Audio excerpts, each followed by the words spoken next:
ہم تو ان سے چھپا لیں گے، لیکن اور دل میں کچھ اور ہوتا ہے اور زبان پر کچھ اور ہوتا ہے، مگر یاد رکھنا چاہیے کہ اللہ دلوں کا حال جانتا ہے۔ اللہ تعالیٰ سے بہتر کوئی وہ خبیر ہے، وہ باریک بین ہے، وہ ہر چیز پر قدرت رکھتا ہے، قادر ہے وہ ہر چیز پر۔ اللہ آسمان اور زمین کی ہر چیز کو جانتا ہے، وہ بہت باریک سے باریک چیز کو بھی جانتا ہے، تو وہ بھلا انسان کے دل کو کیسے نہیں پہچانتا؟ وہ انسان کے دل کو پہچانتا ہے۔ تو اس میں ہمارے لیے عمل کی بات کیا ہے؟ نوٹ کر لیں، ہدایت نوٹ کر لیں کہ عمل کی بات یہاں تک ہمیں یہ سمجھ میں آتی ہے کہ ہدایت کے لیے ہمیں اپنی زبان اور دل میں ہم آہنگی کرنی ہوگی، یعنی دل اور زبان کو ایک ہی رکھنا ہوگا۔ یہ نہیں کہ دل میں تو کچھ اور چل رہا ہے اور زبان سے کچھ اور کر رہے ہیں۔ یہ کون کر سکتا ہے؟ ہم خود ہی کر سکتے ہیں نا، اپنا محاسبہ بھی ہم خود ہی کر سکتے ہیں، اپنا حساب کتاب بھی ہم خود ہی کر سکتے ہیں، ہمیں اپنے اوپر نظر رکھنی ہوگی۔ لیکن دوسرا کوئی ہمارے دل کا حال نہیں جانتا کہ وہ ہمارے دل کی بہتری کے لیے کام کرے گا۔ دوسرے کو تو ہمارے دل کا پتہ نہیں، ہم نے اپنے دل کی کیفیت کو خود ہی ٹھیک کرنا ہے۔ ہم نے چیک کرنا ہے کہ کہیں ہمارے اندر منافقت تو نہیں، کیونکہ ہمیں قرآن یہ بتاتا ہے کہ دل میں کچھ اور زبان پہ کچھ اور، تو یہ عمل کیا ہے؟ منافقت کا عمل ہے۔ اچھا، آیت نمبر 9 پر آتی ہوں، یخادعون اللہ والذین آمنوا، یخادعون اللہ، وہ دھوکہ دیتے ہیں اللہ کو، والذین، اور ان کو جو آمنو، ایمان لائے۔ اللہ نے آگے مزید کھول دیا کہ یہ جو پیچھے کہہ رہے ہیں نا کہ ہم ایمان لائے اور ہم آخرت پر بھی اور اللہ پر بھی، یہ کیا کرتے ہیں آگے؟ یہ یخادعون اللہ والذین آمنوا، وہ دھوکہ دیتے ہیں، یعنی منافقین اللہ کو بھی دھوکہ دیتے ہیں اور ایمان والوں کو بھی، مسلمانوں کو بھی دھوکہ دیتے ہیں۔ دھوکہ کیا ہوتا ہے؟ دھوکہ ہوتا ہے کہنا کچھ اور کرنا کچھ اور، دل میں کچھ اور، زبان پہ کچھ اور کرنا کچھ اور ہے، اسی کا نام دھوکہ ہے۔ لکھ لیں اپنے پاس، یعنی دوسروں کے سامنے حقیقت کو واضح نہ کرنا، دوسروں کو اندھیرے میں رکھنا۔ یخادعون اللہ، آپ دیکھیے ایسا گروہ ہے کہ جس کے بارے میں اللہ تعالیٰ بات کر رہے ہیں، وہ جو کہ یہ لوگ ایک دوسرے کو سپورٹ بھی کرتے تھے، اور یہ لوگ اسلام کو دھوکہ دیتے تھے اور کفر کو اپنے دل میں چھپا کر رکھتے تھے۔ والذین، والذین، ان کو جو آمنو، ایمان لائے، یعنی ایمان والوں سے بھی چھپاتے تھے اور ایمان والوں کو دھوکہ بھی دیتے تھے۔ ٹھیک ہے؟ کیوں؟ کیونکہ تاکہ وہ ان کے سامنے سچے مومن بن کے نظر آتے تھے نا، مگر وہ دل سے سچے مومن ہوتے نہیں تھے۔ بالکل، تو اس بات کو سمجھنے کے لیے ہمیں تھوڑا سا پس منظر جاننا ہوگا، ہمیں پیچھے تھوڑا سا نظر دوڑانی ہوگی کہ آپ دیکھیے نبی اکرم صلی اللہ علیہ وسلم کو جب نبوت ملی، نبی اکرم صلی اللہ علیہ وسلم کی عمر اس وقت 40 سال تھی، اور وہ اس نبوت کے ملنے کے بعد 13 سال تک مکے میں رہے۔ اس مکے جو مکی زندگی تھی نا نبوت کے بعد، تو اس کے اندر ان کا واسطہ جو تھا نا، وہ خالص کافروں سے تھا اور پھر خالص مومنوں سے تھا۔ اب دیکھیے ابو جہل، ابو لہب اور سخت مخالفت کرنے والے لوگ، اور بھی کچھ لوگ بھی تھے جو کہ بڑے سخت تھے، لیکن ان کا واسطہ تھا ہمارے نبی کا، سخت کافر تھے یہ لوگ۔ اچھا، کچھ نبی کریم کا سچے مومنوں کے ساتھ بھی واسطہ تھا، جو آپ کے سچے دل سے ساتھی تھے۔ جو تیسری قسم تھی نا، یہ جو منافق، یہ وہاں پر مکے میں نہیں تھے، یہ وہاں صرف تیسری قسم کے لوگ جو دل میں کچھ اور منہ پہ کچھ اور، یہ مکے میں نہیں تھے۔ وہاں پر کیا تھا؟ صرف پکے سچے مومن تھے یا پھر پکے کافر تھے، تیسری قسم وہاں نہیں تھی۔ لیکن جب نبی اکرم صلی اللہ علیہ وسلم ہجرت کر کے مدینہ تشریف لائے اور کچھ ہی عرصے کے بعد جنگ بدر ہوئی، کہ جس میں مسلمانوں کو بہترین واضح شاندار کامیابی نصیب ہوئی، مسلمانوں کی حکومت کو استحکام ملا، جنگ بدر میں مسلمانوں کو بہترین مال غنیمت ملا، عزت ملی، شان و شوکت ملی، حکومت ملی۔ اب کیا ہوا کہ کچھ لوگ ایسے تھے کہ جن کے دل میں دنیا کی محبت، مال کی محبت اور پھر دھوکے بازی بھری ہوئی، یہ صرف اپنے فائدوں کے لیے آ کے اسلام سے جڑ گئے، آ کے دین سے جڑ گئے، آ کے نبی سے جڑ گئے۔ کیوں؟ تاکہ ہم نبی سے کچھ فائدہ لے لیں، بظاہر جھوٹے موٹے مسلمان بن گئے۔ اور جب ایسے لوگوں کی پہچان یہ ہے کہ جب قربانی دینے کا موقع آتا ہے نا، تو ایسے لوگ پیچھے ہٹ جاتے ہیں۔ یہ عام زندگی میں بھی دیکھا گیا ہے کہ جب اپنا فائدہ ہوتا ہے تو بہت اچھے بن کر شامل ہو جاتے ہیں کہ ہمارا بھی کچھ بھلا ہو جائے گا۔ اسی طرح یہ جو منافقین تھے، یہ نبی کریم صلی اللہ علیہ وسلم کے ساتھ محفلوں میں آ کے بیٹھنے لگ گئے، لیکن ان کا دل تو اللہ پر آیا تھا نا، اللہ کو تو پتا تھا۔ تو پھر اور یہ کہتے یہ تھے کہ ہم تو دین کے ساتھ ہیں، کیونکہ دین کو انہوں نے دیکھا کہ دین سے تو فائدہ مل رہا ہے نا اپنا۔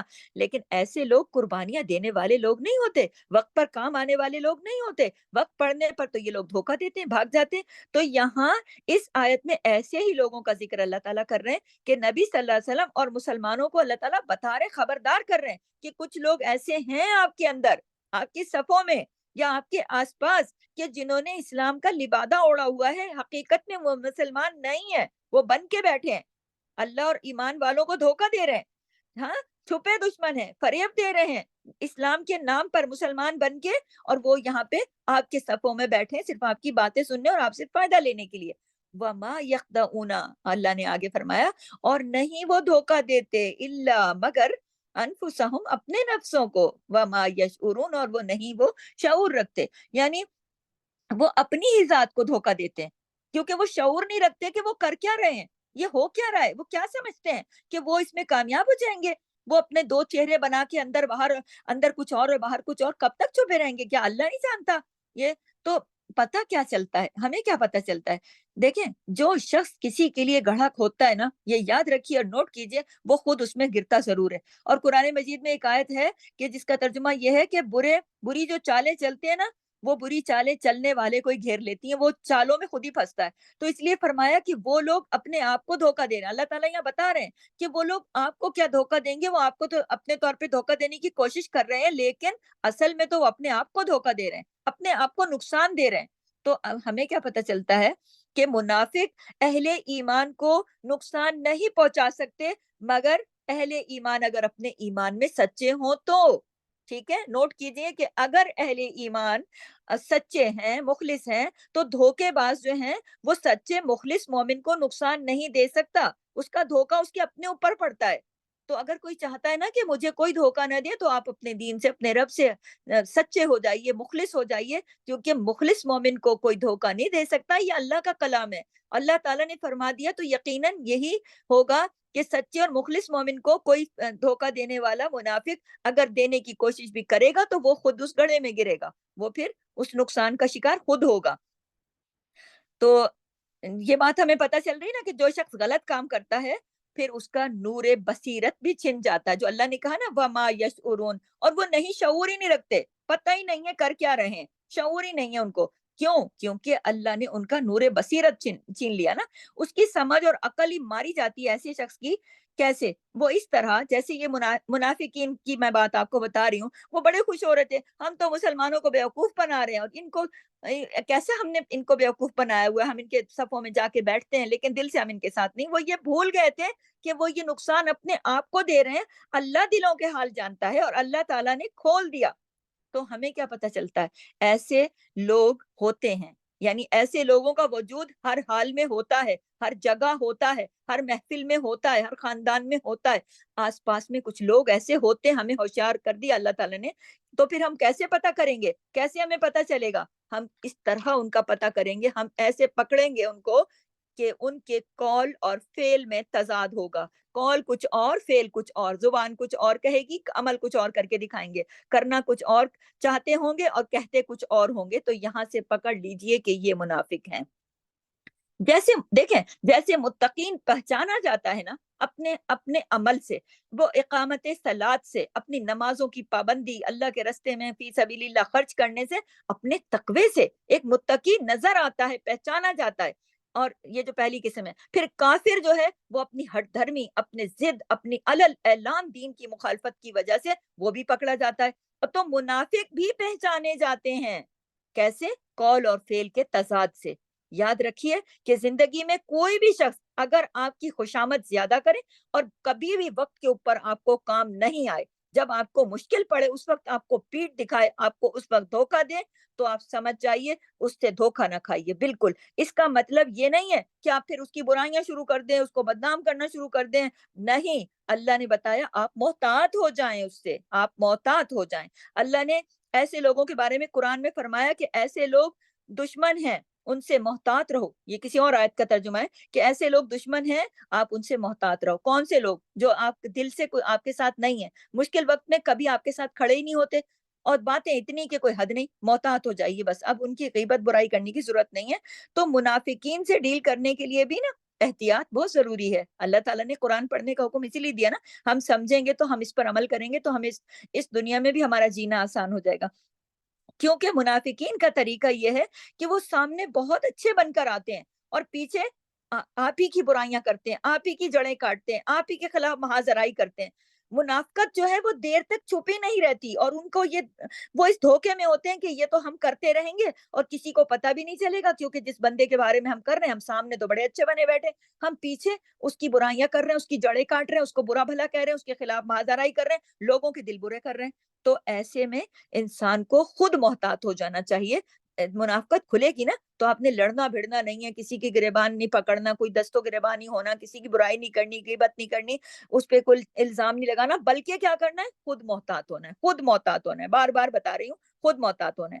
پھر اللہ تعالیٰ اگلی آیت میں، آیت نمبر 10 پر آئیے، اب 10 نمبر پہ، کہ اللہ تعالیٰ ان کے دل کا مزید حال کھول رہے ہیں، کس کا؟ منافقین کا۔ پھر اللہ تعالیٰ نے آگے ان کے دل کا مزید جب حال کھولا تو اللہ نے فرمایا فی قلوبہم، ان کے دلوں میں مرض، مرض ہے، اللہ اکبر، ان کے دلوں میں مرض ہے۔ کون سا مرض؟ بیماری۔ کون سی بیماری؟ نفاق کی بیماری ہے، منافقت کی بیماری ہے، شک کی بیماری ہے۔ دل میں خاص طور پر جب دو چیزیں آ جاتی ہیں نا، تو یاد رکھیے کہ دو چیزیں ایسی ہیں کہ ایمان کی کاٹ کر دیتی ہیں، ختم کر دیتی ہیں، ایمان کو چاٹ جاتی ہیں بالکل۔ نوٹ کر لیں، نمبر 1 شہوات، نمبر 2 شبہات۔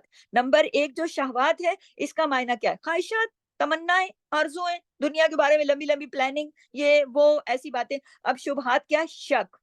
تو ان کے دلوں میں ایک طرف تو، اب جو منافقین تھے نا، ان کے دلوں میں ایک طرف تو دنیا کی محبت تھی، اور دوسری طرف کیا تھا؟ دین کے بارے میں شک، اور اسی سے پھر ان کے دل میں منافقت کے پودے نے جنم لیا۔ تو ایمان پھر پکا نہیں ہوتا ایسے لوگوں کا، ٹھیک ہے؟ تو کیا ہوا؟ لہٰذا پھر اللہ نے کیا کیا؟ فزادہم اللہ مرضا، پھر کیا ہوا؟ تو زیادہ کر دیا انہیں اللہ نے اس مرض میں، فزادہم اللہ مرضا، پس بڑھا دیا ان کو اللہ نے مرض میں، یعنی منافقت کے مرض کے سبب اللہ نے ان کا مرض اور بڑھا دیا۔ آپ یہ دیکھیے نا، کوئی بھی بیماری ہو جس کا علاج نہ کیا جائے، وہ بیماری بڑھ جاتی ہے، حتیٰ کہ لا علاج ہو جاتی ہے۔ کسی بھی بیماری کو اگر آپ شروع میں پکڑ لیں اور علاج کرا لیں تو آسان ہوتا ہے نا، اس کا علاج آسان ہوتا ہے، لیکن جب بیماری کو بڑھنے دیا جائے وہ مہلک ہو جاتی ہے، ہلاک کا باعث ہو جاتی ہے، اس کا پھر لا علاج ہو جاتی ہے، پتہ نہیں کیا کیا ہو جاتی ہے، تو پھر بہت مشکل ہو جاتی ہے۔ لہٰذا انسان جب اپنے دل کے اندر دیکھے نا، تو دین کے معاملے میں اگر انسان اپنے آپ کو چیک کرے نا کہ دین کے معاملے میں کہ شک و شبہ ہو کہ یہ میں قرآن پڑھ رہی ہوں، پتہ نہیں ٹھیک ہے کہ نہیں ہے، پتہ نہیں سچ ہے کہ نہیں ہے، فوراً علاج کرے، یا پھر اللہ کے دین کے بارے میں، رسول کے بارے میں، مطلب اور بھی کوئی بھی دین کے بارے میں کوئی بھی شک ہو تو فوراً اس کا علاج کرے، ٹھیک ہے؟ کہیں بھی سے بھی کوئی شک گزرے تو اگر اس کو پتا ایسا لگتا ہے کہ یہ سچ ہے، سچ نہیں ہے، ٹھیک نہیں ہے، علاج کرے۔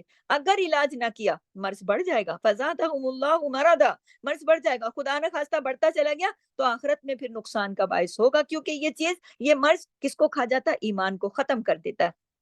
اب شک کا علاج کیا ہے؟ نوٹ کریں اپنے پاس، لکھیں اپنے پاس، شک کا علاج کیا ہے؟ شک کا علاج ہے، شک کیسے دور کیا جا سکتا ہے؟ شک کو علم کی روشنی دور کرتی ہے، شک کو علم یقینی دور کرتا ہے۔ علم یقینی کہاں سے حاصل ہوتا ہے؟ قرآن مجید سے، صالحین کی صحبت سے، قرآن پر عمل کرنے والوں کے پاس بیٹھنے سے یہ شک دور ہوتا ہے، اصلاح ہوتی ہے۔ کیونکہ جب ہم دوسروں کو اچھے اعمال کرتے دیکھتے ہیں نا، تو ہمارا بھی دل کرتا ہے کہ ہم بھی اچھے اعمال کریں، تقویت ملتی ہے ایمان کو، بڑھتا ہے ایمان، نیکی کا شوق پیدا ہوتا ہے، ٹھیک ہے؟ اور یہاں پر کیا بات ہو رہی ہے؟ فی قلوبہم مرض، یعنی ان کے دلوں میں مرض تھا، ان کے دلوں میں شک تھا، لہٰذا انہوں نے علاج نہ کیا تو اللہ نے فزادہم اللہ، اللہ نے بڑھا دی مرضا، ان کی بیماری کو بڑھا دی، ان کا مرض بڑھا دیا۔ تو پھر آگے کیا ہوا؟ مرض بڑھا تو پھر آگے کیا ہوا؟ وَلَهُمْ عَذَابٌ عَلِيمٌ، اللہ اکبر، استغفر اللہ، کہ دردناک پھر عذاب ہے۔ قرآن مجید کی ایک اور آیت سے پتہ چلتا ہے کہ منافقین جو ہیں ان کے لیے سب سے بدترین عذاب ہے، سب سے بدترین عذاب، اور وہ جہنم کے سب سے نچلے گڑھے میں ہوں گے۔ کون؟ منافقین۔ اور مسل اور علیم کا جو لفظ آیا نا، دردناک عذاب، یہ کون سا عذاب ہے؟ جس میں ایک پل کے لیے بھی کمی نہ ہوگی، رکاوٹ نہ ہوگی، مسلسل یہ عذاب ہوگا اور بڑھتا رہے گا۔ اس لیے، کس لیے؟ اس کی وجہ بما کانو، بوجہ اس کے، کانو تھے وہ، یکذبون، وہ وجہ کیا ہے اس عذاب کی؟ کیونکہ وہ جھوٹ بولتے تھے، وہ یکذبون تھے، وہ جھوٹ بولتے تھے۔ کذب کہتے ہیں جھوٹ کو، اور صدق کہتے ہیں سچ کو، دونوں ایک دوسرے کے اپوزٹ ہیں۔ سچ کیا ہے؟ صدق، کذب کیا ہے؟ جھوٹ، اور یکذبون تھے وہ لوگ، وہ جھوٹ بولتے تھے۔ حدیث میں آتا ہے کہ منافق کی 3 علامتیں ہیں، سب سے پہلی علامت یہ ہے کہ وہ جب بات کرتا ہے جھوٹ بولتا ہے۔ تو آپ دیکھیں پچھلی آیت میں ہم نے کیا پڑھا؟ ہمیں پتہ چلا تھا نا پچھلی آیت سے کہ یہ جو منافقین تھے ان کے دل میں کچھ اور ہوتا تھا، ان کی زبان پہ کچھ اور ہوتا تھا۔ اور یہاں اس آیت نمبر 10 آیت نمبر 10 میں پتہ چل رہا ہے کہ مزید پتہ چل رہا ہے نا کہ بما کانوا یکسبون، اس لیے ان کا یہ ان کے ساتھ یہ معاملہ ہو رہا ہے کیونکہ وہ جھوٹ بولتے تھے۔ یہاں سے مزید کنفرم ہو گیا کہ وہ جھوٹ بولتے تھے۔ تو منافقت کی سب سے پہلی صفت کیا ہے؟ جھوٹ بولنا۔ استغفر اللہ۔ اور صدق کیا ہے؟ ایمان کیا ہے؟ ایمان کیا ہے؟ تصدیق کرنا، یعنی سچ بتانا۔ ایمان سراسر سچائی ہے، یاد رکھیے اور نوٹ کیجئے اس بات کو، اس جملے کو خاص طور پر اپنے دل میں، اپنی کاپی میں، اپنے ذہن میں، اپنی زندگی میں۔ ایمان سراسر سچائی ہے اور منافقت سراسر جھوٹ ہے۔ تو اور ان کے لیے پھر ایسے جھوٹوں کے لیے کیا ہے؟ بیما کانوا یکذبون، وہ جھوٹ بولتے تھے، لہٰذا پھر فی قلوبہم مرض فزادہم اللہ مرضا، ان کے دلوں میں جو بیماری تھی پھر بڑھا دی اللہ نے، وَلَهُمْ عَذَابٌ علیم، پھر دردناک عذاب ہے ان کے لیے۔ کیوں؟ بما کانوا یکذبون، کیونکہ وہ جھوٹ بولتے تھے۔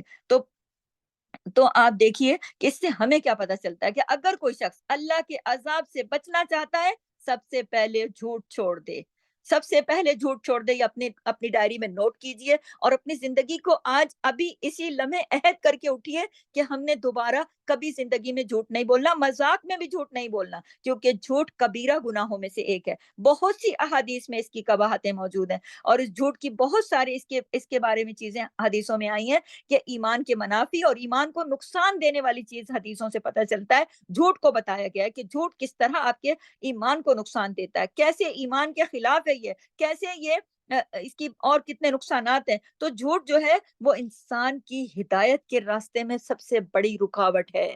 نوٹ کیجئے اپنے پاس، بہت قیمتی جملہ ہے کہ جھوٹ جو ہے وہ انسان کی ہدایت کے راستے میں سب سے بڑی رکاوٹ ہے۔ سورہ المومنون میں اللہ تعالیٰ نے فرمایا، اس کا ترجمہ بتا رہی ہوں، اللہ کسی جھوٹے اور حد سے گزرنے والے کو قطعی ہدایت نہیں دیتا۔ تو رسول صلی اللہ علیہ وسلم سے ایک مرتبہ پوچھا کسی نے کہ کیا مومن بزدل ہو سکتا ہے؟ آپ نے فرمایا ہاں۔ پھر پوچھا گیا کیا مومن بخیل ہو سکتا ہے؟ آپ نے فرمایا جی ہاں۔ پھر پوچھا گیا کیا مومن جھوٹا ہو سکتا ہے؟ تو آپ صلی اللہ علیہ وسلم نے فرمایا نہیں نہیں، مومن جھوٹا نہیں ہو سکتا۔ اللہ اکبر کبیرہ، مومن جھوٹا نہیں ہو سکتا۔ جھوٹا کون ہوتا ہے؟ منافق۔ حذیفہ بن یمان کہتے ہیں رسول اللہ صلی اللہ علیہ وسلم کے زمانے میں کوئی شخص اگر ایک بات جھوٹ کہتا تھا تو اس کی وجہ سے وہ منافق ہو جاتا تھا، اور آپ دیکھیے کہ 10 بار جھوٹ بولتے ہیں مومن۔ تو عمل کی بات کیا ہے؟ سب سے پہلی جو عمل کی بات ہے کہ اگر ہم سچے مومن بننا چاہتے ہیں تو ہمیں جھوٹ چھوڑنا ہوگا۔